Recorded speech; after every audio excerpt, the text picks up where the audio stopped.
പ്രപഞ്ചം എന്ന് പറഞ്ഞാൽ എല്ലാവർക്കും അറിയാം എനർജിയാണ്, മാസ് ഓഫ് എനർജിനെയാണ് നമ്മൾ പ്രപഞ്ചം എന്ന് പറയാം. ഒരു മൂലകത്തിന്റെ ഏറ്റവും ചെറിയ രൂപത്തിനെ നമ്മൾ പറയുന്ന പേരാണ് ആറ്റം എന്ന് പറയും. അതായത് പരമാണു എന്ന് പറയും, കണിക എന്ന് പറയും, അല്ലെ? ഇതാണ് ഏറ്റവും ചെറിയ രൂപം. ഈ ആറ്റത്തിൽ എന്തൊക്കെയുണ്ട്? ന്യൂട്രോൺ ഉണ്ട്, പ്രോട്ടോൺ ഉണ്ട്, അതുപോലെ തന്നെ ഇലക്ട്രോൺ ഉണ്ട്, അല്ലെ? ഇതൊക്കെ നമ്മൾ പഠിച്ചിട്ടുണ്ട്. അപ്പൊ എന്തൊക്കെയാണ് ആറ്റം എന്ന് പറഞ്ഞാൽ? ഹൈഡ്രജൻ, ഓക്സിജൻ, നൈട്രജൻ, ഇതെല്ലാം എന്താണ്? ആറ്റങ്ങളാണ്. അപ്പോൾ ഒരു വസ്തുവിന്റെ, ഒരു മൂലകത്തിന്റെ ഏറ്റവും ചെറിയ രൂപത്തിനെയാണ് കണിക അഥവാ നമ്മൾ പരമാണു എന്ന് പറയുന്നത്. ഇനി കുറച്ചധികം ആറ്റങ്ങൾ ചേർന്ന് കഴിഞ്ഞാൽ നമുക്ക് കിട്ടുന്നതാണ് എന്ത് പറയാ? തന്മാത്ര എന്ന് പറയും. നമ്മൾ പഠിച്ചിട്ടുണ്ട്, സ്കൂളിൽ പഠിച്ചിട്ടുണ്ട്. H2O, 2 ഹൈഡ്രജനും 1 ഓക്സിജനും കൂടി ചേർന്നാൽ എന്തായിട്ടും നമ്മൾ ജലമായിട്ട് മാറി, വാട്ടർ ആയിട്ട് മാറി, അല്ലെ? അപ്പൊ ആറ്റം ചേരുന്നതാണ് എന്ത് പറയുന്നത്? തന്മാത്ര എന്ന് പറയുന്നത്.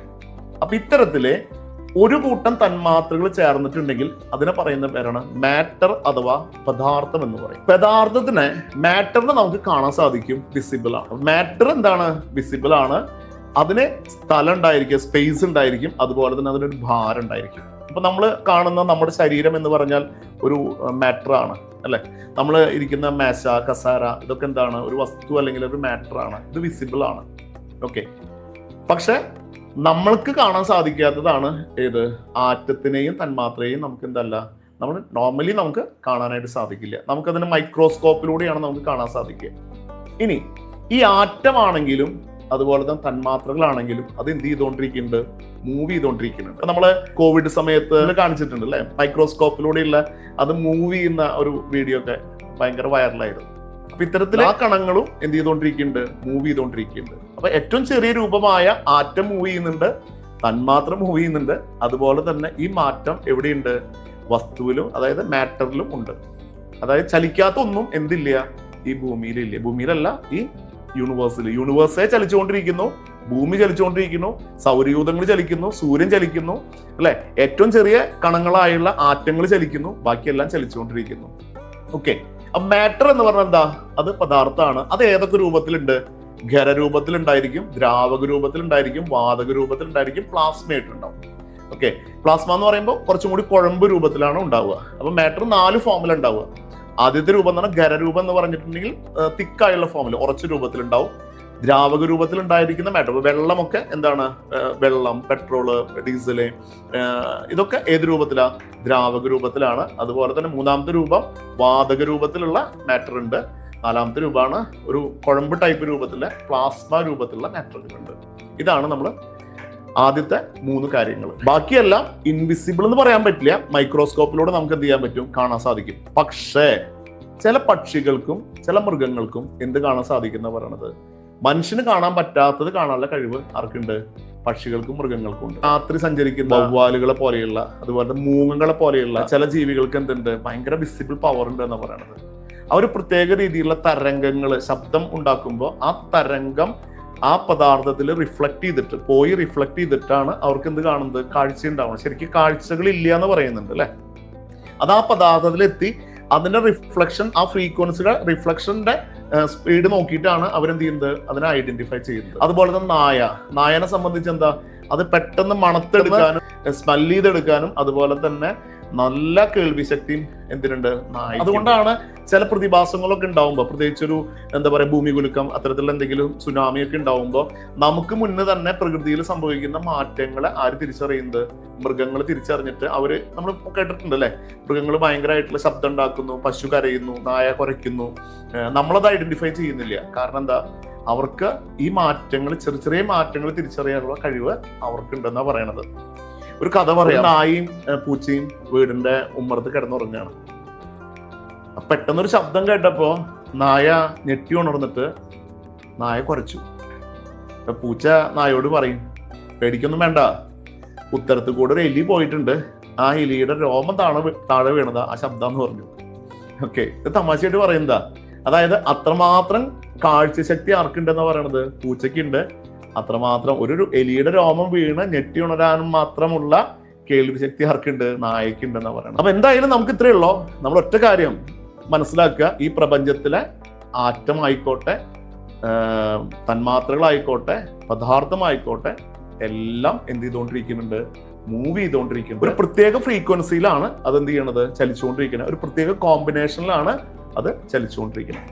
ഇനി സൃഷ്ടിയുടെ അടിസ്ഥാനം തന്നെ എന്താണ്, ഈ വൈബ്രേഷൻ എന്ന് പറയുന്നത്. അപ്പൊ പ്രപഞ്ചത്തിൽ സൃഷ്ടികൾ നടക്കുന്നത് ഏതിന്റെ അടിസ്ഥാനത്തിലാണ്, ഈ വൈബ്രേഷന്റെ മുകളിലാണ്. ഒരു പ്രത്യേക കോമ്പിനേഷനോടുള്ള വൈബ്രേഷനിലൂടെയാണ് ഒരു മനുഷ്യനുണ്ടാകുന്നത്. അതുപോലെ തന്നെ ഒരു പ്രത്യേക കോമ്പിനേഷനുള്ള വൈബ്രേഷനിലൂടെയാണ് എന്തുണ്ടാകുന്നത്, ഭൂമിയിലെ ഒരു വസ്തു ഉണ്ടാവും. അതൊരു പ്രത്യേക ഫ്രീക്വൻസിയിൽ വരുമ്പോഴാണ് എന്ത് സംഭവിക്കുന്നത്, അത് കാറ്റഗറൈസ് ചെയ്ത് വരുന്നത്. അത് മൃഗമാകുന്നു, മനുഷ്യനാകുന്നു, വസ്തുക്കളാകുന്നു, ഇങ്ങനെ കാറ്റഗറൈസ് ചെയ്ത് വരുന്നു. ഇതാണ് നമ്മുടെ മോഷൻ തിയറിയുടെ ബേസ്. അപ്പൊ സൃഷ്ടി എന്ന് പറഞ്ഞാൽ ഏതിനെ ബേസ് ചെയ്തിട്ടാണ്, മോഷനെ ബേസ് ചെയ്തിട്ടാണ്. നമുക്ക് ഈ വൈബ്രേഷൻ 3 രീതിയിലുള്ള വൈബ്രേഷൻ ആണ് ഉള്ളത്. ആദ്യത്തെ വൈബ്രേഷനെ പറയുന്ന പേരാണ് ലോ വൈബ്രേഷൻ എന്ന് പറയും. രണ്ടാമത്തെ വൈബ്രേഷനെ പറയുന്ന പേരാണ് ന്യൂട്രൽ വൈബ്രേഷൻ എന്ന് പറയും. മൂന്നാമത്തെ വൈബ്രേഷനെ പറയുന്ന പേരാണ് ഹൈ വൈബ്രേഷൻ എന്ന് പറയും. അപ്പൊ നമ്മളെല്ലാവരും അല്ലെങ്കിൽ ഈ പ്രകൃതിയിലെ എല്ലാ ജീവജാലങ്ങളിലും എന്ത് നിൽക്കുന്നുണ്ട്, നമ്മുടെ സൃഷ്ടി തന്നെ വൈബ്രേഷനിലൂടെയാണ്, നമ്മുടെ നിലനിൽപ്പ് വൈബ്രേഷനിലൂടെയാണ്, നമ്മൾ ഓരോ ദിവസവും മൂവ് ചെയ്യുന്നതെല്ലാം എല്ലാം ഇതിനെ ബേസ് ചെയ്തിട്ടാണ്, എനർജീനെ ബേസ് ചെയ്തിട്ട്. വൈബ്രേഷൻ എന്ന് പറഞ്ഞാൽ എനർജിയാണ് കേട്ടോ, എനർജീനെ ബേസ് ചെയ്തിട്ടാണ്. അതിൽ ആദ്യത്തെ വൈബ്രേഷൻ ആണ് എന്ത് vibration, low vibration. Low vibration എന്ന് പറയുമ്പോൾ നിങ്ങൾ വളരെ ശ്രദ്ധിക്കേണ്ട കാര്യം, ലോ വൈബ്രേഷൻ ഒരിക്കലും നെഗറ്റീവ് അല്ല കേട്ടോ. പക്ഷെ ലോ വൈബ്രേഷൻ എന്തായിട്ട് മാറാൻ സാധ്യതയുണ്ട്, നെഗറ്റീവ് വൈബ്രേഷൻ ആയിട്ട് മാറാൻ സാധ്യതയുണ്ട്. ഇപ്പൊ നമ്മളെ സംബന്ധിച്ച് ഒരാൾക്ക് ഇമ്മ്യൂണിറ്റി പവർ കുറഞ്ഞു എന്ന് വിചാരിക്കും. ഇമ്മ്യൂണിറ്റി പവർ കുറഞ്ഞത് എന്തല്ല, ഒരു അസുഖമല്ല. പക്ഷെ ഇമ്മ്യൂണിറ്റി പവർ കുറവുള്ള ആൾക്കാർക്ക് മറ്റ് അസുഖങ്ങൾ വരാനായിട്ട് എന്തുണ്ട്, സാധ്യതയുണ്ട്. അതാണ് കുഴപ്പം. അപ്പൊ ലോ വൈബ്രേഷൻ എന്ന് പറഞ്ഞാൽ അതൊരിക്കലും എന്തല്ല, നെഗറ്റീവ് വൈബ്രേഷൻ അല്ല. പക്ഷെ വൈബ്രേഷൻ ലോ ഉള്ളവരിലേക്ക് എന്ത് സംഭവിക്കും, അത് പെട്ടെന്ന് നെഗറ്റീവ് ആവാനും സാധ്യത വളരെ കൂടുതലായിരിക്കും. അതാണ് ലോ വൈബ്രേഷൻ എന്ന് പറയുന്നത്. ഒരാൾക്ക്, ഒരു വ്യക്തിക്ക് എപ്പോ വേണമെങ്കിലും എങ്ങനെ വേണമെങ്കിലും നമ്മുടെ മനസ്സിനെയും ശരീരത്തിനെയും സ്വാധീനിക്കാൻ പറ്റുന്ന അവസ്ഥേനെ പറയുന്ന പേരാണെന്ത്, നമ്മുടെ ലോ വൈബ്രേഷൻ. അത്തരം ആൾക്കാർക്ക് ഭയം കൂടുതലായിരിക്കും, അല്ലെ, സംശയം വളരെ കൂടുതലായിരിക്കും. ഈ ഒരു അവസ്ഥ തന്നെയാണ് എന്ത് പറയുക, ലോ വൈബ്രേഷൻ എന്ന് പറയും. അപ്പൊ ലോ വൈബ്രേഷന്റെ റിസൾട്ട് ആണ് ഏത് വൈബ്രേഷൻ, നെഗറ്റീവ് വൈബ്രേഷൻ. നമ്മൾ പറയില്ലേ, പാലം കുലുങ്ങിയാലും കേളം കുലുങ്ങില്ല എന്ന് പറഞ്ഞ പോലെ എന്ത് സംഭവിച്ചോട്ടെ, ചുറ്റുപാട് എന്ത് സംഭവിച്ചോട്ടെ, എനിക്കൊരു കുഴപ്പമില്ല എന്നുള്ള രീതിയിൽ നമ്മൾ പോസിറ്റീവ് അല്ല. ഒരു ചെറിയ കാര്യങ്ങൾക്ക് നമ്മൾ എന്ത് ചെയ്യണു, നെർവസ് ആവണു, ചെറിയ കാര്യങ്ങൾക്ക് നമ്മൾ ഭയപ്പെടുന്നു.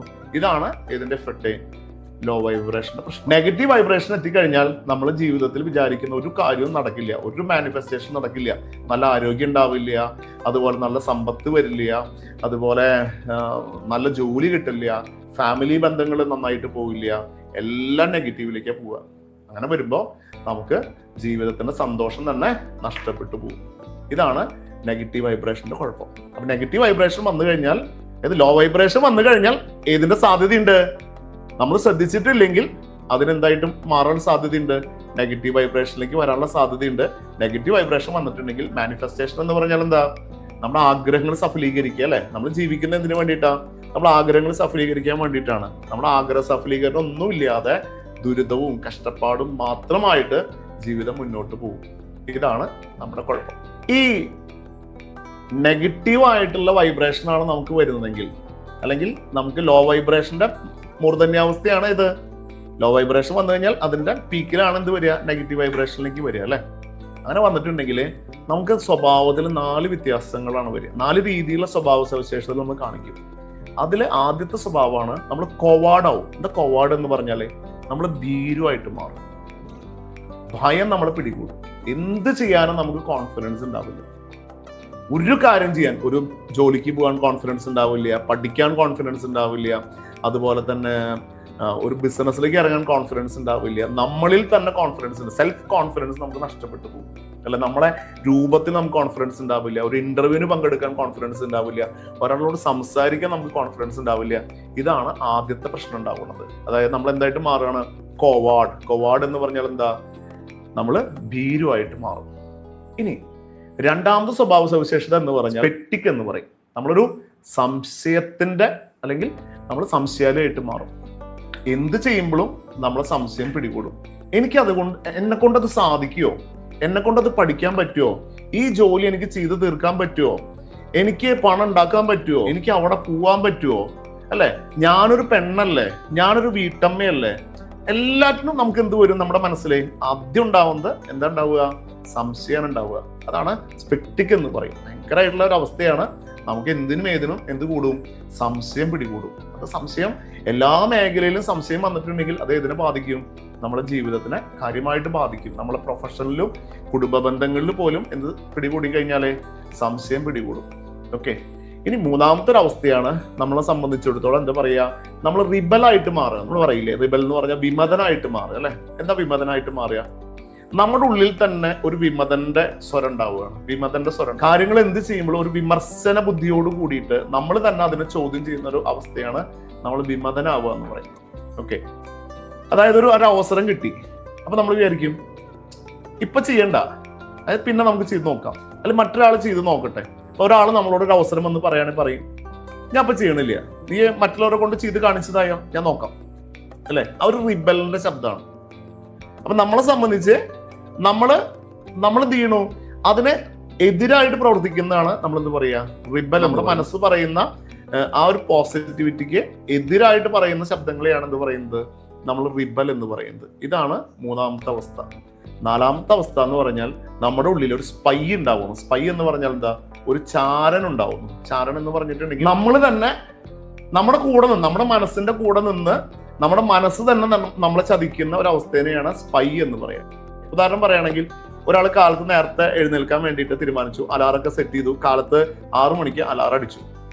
അങ്ങനെ എഴുന്നേൽക്കാൻ നിൽക്കുമ്പോൾ ലോവർ മൈൻഡ് വെച്ചാൽ ലോ വൈബ്രേഷൻ പറയാണ്, എന്തിനപ്പോ എഴുന്നേൽക്കണേ, നല്ല സുഖമായിട്ട് കിടന്നുറങ്ങിക്കൂടെ, ഇന്നലെ ഭയങ്കര ക്ഷീണിച്ചിട്ട് ലേറ്റ് ആയിട്ടല്ലേ കിടന്നേ, അതുകൊണ്ട് കിടന്നുറങ്ങിക്കോ, നാളെ തൊട്ട് പോവാം. അപ്പൊ നമ്മുടെ കൂടെ നിന്നിട്ട് എന്ത് ചെയ്യുന്നു?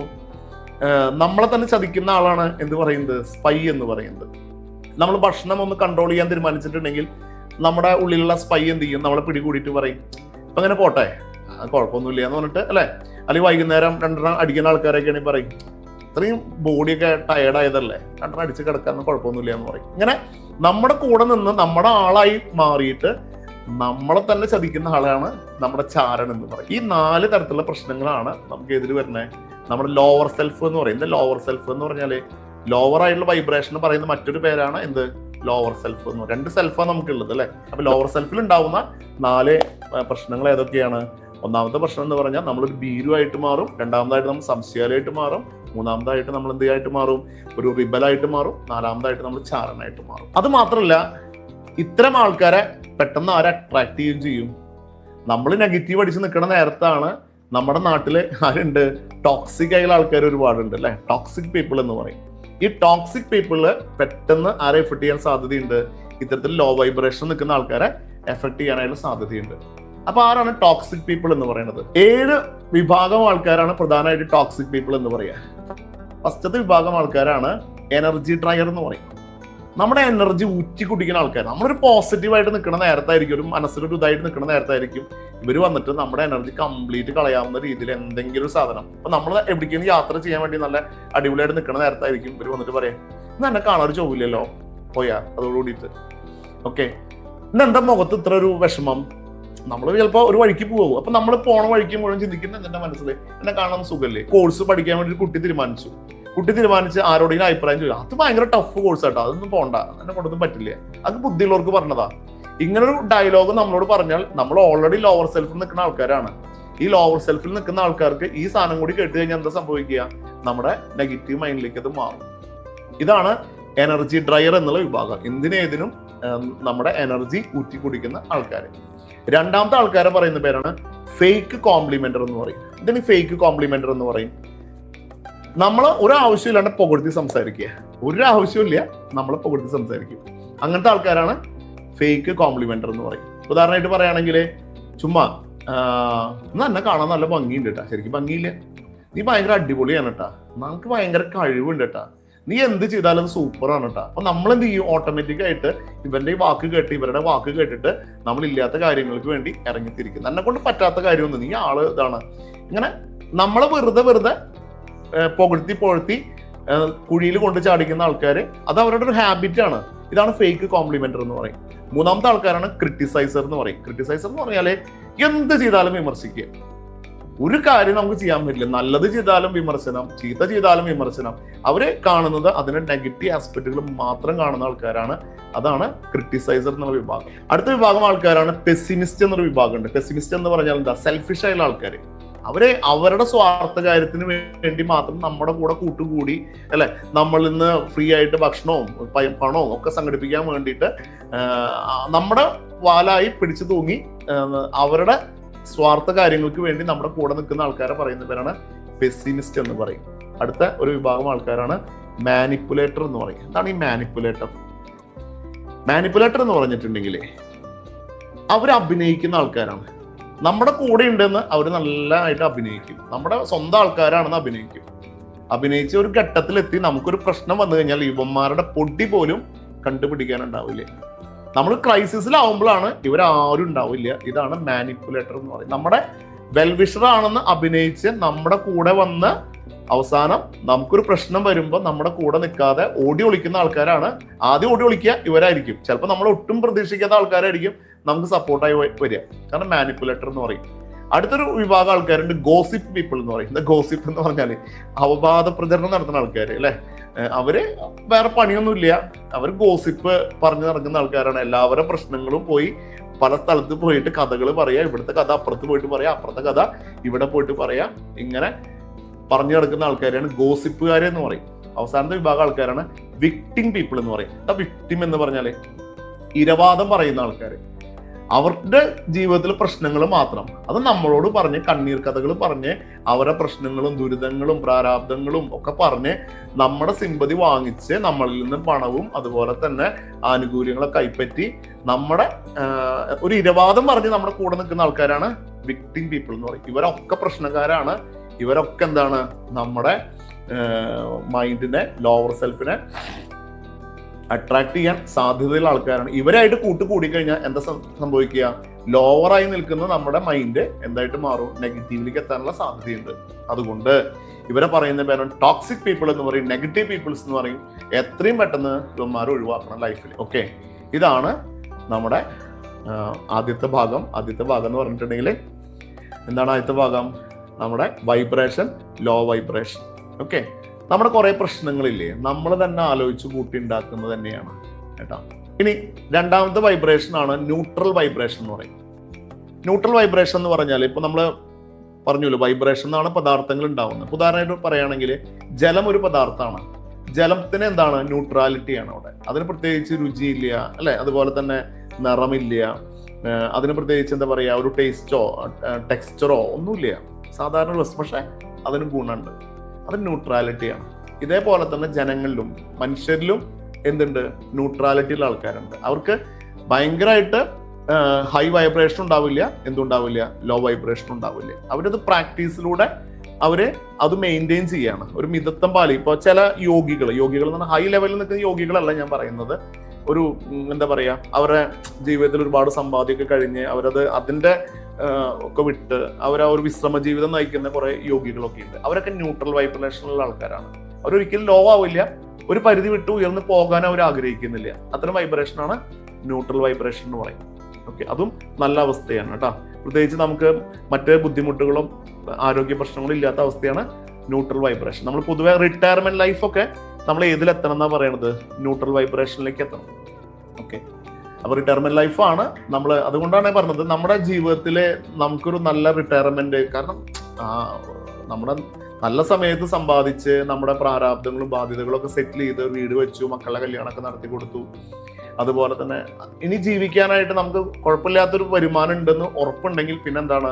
പിന്നെ നമ്മൾ ലോവിലേക്ക് പോകേണ്ട ആവശ്യമില്ല. പിന്നെ വലിയൊരു ഹൈ ലെവലിലേക്കും ഭയങ്കര സ്പിരിച്വാലിറ്റിയിലേക്കൊന്നും പോകേണ്ട ആവശ്യമില്ല. അത്യാവശ്യം പ്രാർത്ഥന നടത്തി ചെറിയ ആരോഗ്യ കാര്യങ്ങളൊക്കെ നോക്കി നമുക്കതിനെ മെയിൻറ്റെയിൻ ചെയ്താൽ മതി. അപ്പൊ റിട്ടയർമെന്റ് ലൈഫിലുള്ള ആൾക്കാരൊക്കെ ഏറ്റവും നല്ലത് ഏതൊരു പൊസിഷനാണ്? നമ്മുടെ ന്യൂട്രൽ വൈബ്രേഷൻ മെയിൻറ്റെയിൻ ചെയ്താൽ മതി. അടുത്താണ് നമ്മുടെ ഹൈ വൈബ്രേഷൻ എന്ന് പറയുന്നത്. എന്താണ് ഹൈ വൈബ്രേഷൻ എന്ന് പറയുന്നത്? ഹൈ വൈബ്രേഷൻ എന്ന് പറഞ്ഞിട്ടുണ്ടെങ്കിൽ നമുക്ക് ഏറ്റവും ടോപ്പായുള്ള വൈബ്രേഷനാണ് ഹൈ വൈബ്രേഷൻ എന്ന് പറയുന്നത്. അപ്പൊ നിങ്ങൾ തെറ്റിദ്ധരിക്കരുത് കേട്ടാ. ഹൈ വൈബ്രേഷനിൽ എത്തിക്കഴിഞ്ഞാൽ നമുക്ക് മാനിഫെസ്റ്റേഷൻ സാധ്യമാവുന്നു. അത് ഒരു തെറ്റിദ്ധാരണയാണ്. ഹൈ വൈബ്രേഷനും മാനിഫെസ്റ്റേഷൻ ബന്ധമുണ്ട്. എന്താ ബന്ധം എന്നറിയാം? ഹൈ വൈബ്രേഷൻ ഉള്ള ആൾക്കാർക്ക് മാത്രമേ എന്ത് നടക്കുള്ളൂ? മാനിഫെസ്റ്റേഷൻ നടക്കുള്ളൂ. അല്ലാതെ ഹൈ വൈബ്രേഷനിലെ ആൾക്ക് ഭയങ്കര സമ്പത്ത് ഉണ്ടാവുന്നോ ഭയങ്കര പണം ഉണ്ടാവുന്നോ ഒന്നും ആരും തെറ്റിദ്ധരിക്കണ്ട. പക്ഷെ വിചാരിച്ച കാര്യം നടക്കണമെങ്കിൽ നമ്മുടെ ഉള്ളിൽ എന്തുണ്ടാവണം? ഹൈ ആയിട്ടുള്ള വൈബ്രേഷൻ ഉണ്ടാവണം. അപ്പൊ നമ്മൾ ഇനി പഠിക്കാൻ പോകുന്ന മാനിഫെസ്റ്റേഷനിലേക്ക് അതിന്റെ ഫലസിദ്ധി കിട്ടണമെങ്കിൽ, അതായത് മാനിഫെസ്റ്റേഷന്റെ ഫലസിദ്ധി കിട്ടണമെങ്കിൽ നമ്മുടെ വൈബ്രേഷൻ എന്തായിരിക്കണം? ന്യൂട്രലിലോ അതിന്റെ മുകളിലോ ആയെങ്കിൽ മാത്രമേ അതിന് ഫലസിദ്ധി കിട്ടുള്ളൂ. അതാണ് നമ്മൾ ഹൈ വൈബ്രേഷനെ പറ്റി നമുക്ക്, അതായത് പ്രപഞ്ചത്തിന്റെ സപ്പോർട്ട് ഉണ്ടാവും. ഓക്കെ, അതും അല്ലെങ്കിൽ ദൈവത്തിന്റെ സപ്പോർട്ട് ഉണ്ടാവും. അപ്പൊ നമ്മൾ പണിക്കന്മാരുടെ അടുത്ത് പോയിട്ട് അവരെ രാശി വെച്ച് നോക്കും അല്ലെ. രാശി വെച്ച് നോക്കുമ്പോൾ അതിലെ എന്താ പറയാ, മിക്കവാറും പണിക്കന്മാര് പറയും ഇപ്പോ നിങ്ങക്ക് ഭഗവാന്റെ അനുഗ്രഹം കുറവാന്ന് പറയും. ഭഗവാന്റെ അനുഗ്രഹം എന്ന് പറഞ്ഞാൽ പ്രപഞ്ചത്തിന്റെ അനുഗ്രഹം, എനർജി കുറവാന്ന് പറയും. അത് ആ ഒരു വ്യാഴമാണ് ശരിക്കും വരേണ്ടത്. ഇന്ന ഭാവത്തിൽ വ്യാഴം വരണം. ആ വ്യാഴം വന്നില്ലെങ്കിൽ നമുക്ക് അതിന്റെ അനുഗ്രഹം കുറവുണ്ടെന്ന് പണിക്കന്മാര് പറയും. അത് ഈ സാധനമാണ്. ഏതാണ്? നമുക്ക് ലോവർ എനർജി കിട്ടുകയാണ് അവിടെ.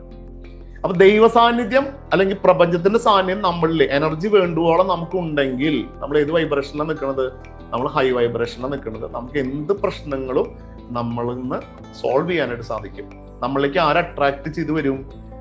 നല്ല വ്യക്തികൾ അട്രാക്ട് ചെയ്ത് വരും, നല്ല സാഹചര്യങ്ങൾ അട്രാക്ട് ചെയ്ത് വരും, നല്ല സമ്പത്ത് നമ്മളിലേക്ക് അട്രാക്ട് ചെയ്ത് വരും, നല്ല പണം അട്രാക്ട് ചെയ്ത് വരും, നല്ല റിലേഷൻഷിപ്പ് നമ്മളിലേക്ക് അട്രാക്ട് ചെയ്ത് വരും.